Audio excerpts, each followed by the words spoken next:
आचार्य तुलसी ने अहिंसा को जो रूप दिया, इतना व्यापक रूप में प्रस्तुत किया। अहिंसा कोई नई बात नहीं है, पर संदर्भ नया हो सकता है। एक नए संदर्भ में प्रस्तुत किया कि अहिंसा को व्यापक संदर्भ में देखने का प्रयत्न करें।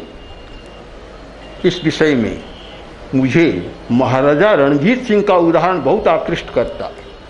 पंजाब के राजा महाराजा रणजीत सिंह, उनके एक आंख में थोड़ी क्षति थी, एक आंख ठीक काम कर रही थी, एक आंख में कमी थी।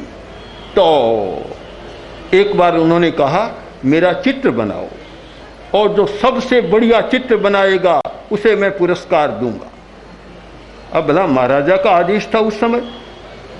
सैकड़ों सैकड़ों चित्रकार चित्र बनाकर लाए, देखा पसंद नहीं आया। 3 चित्र देखे बहुत बढ़िया थे। एक चित्र देखा, उसमें महाराजा के दोनों आंखें दिखला दी। महाराजा ने कहा मिथ्या, झूठ है, मैं झूठ को पसंद नहीं करता।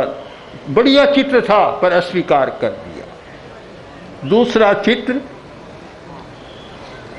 जो एक आंख दिखाई गई, महाराजा ने कहा यह कटु सत्य है, नग्न सत्य को भी मैं पसंद नहीं करता।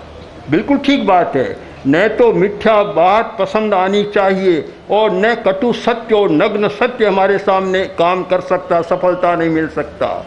तीसरा चित्र आया, तीसरा चित्र में एक इतनी कुशलता के साथ चित्र बनाया कि महाराजा शिकार कर रहे हैं, और शिकार के समय आप जानते हैं मुद्रा ये होती है धनुष बाण की, ये मुद्रा, तो उससे आंख ढक गई, वह भी दिखाई नहीं दे रही है, और झूठा भी नहीं, कटु सत्य भी नहीं।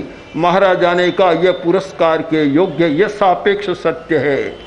एक मिथ्यावाद, एक कटु सत्य या नग्न सत्यवाद, और तीसरा सापेक्षवाद।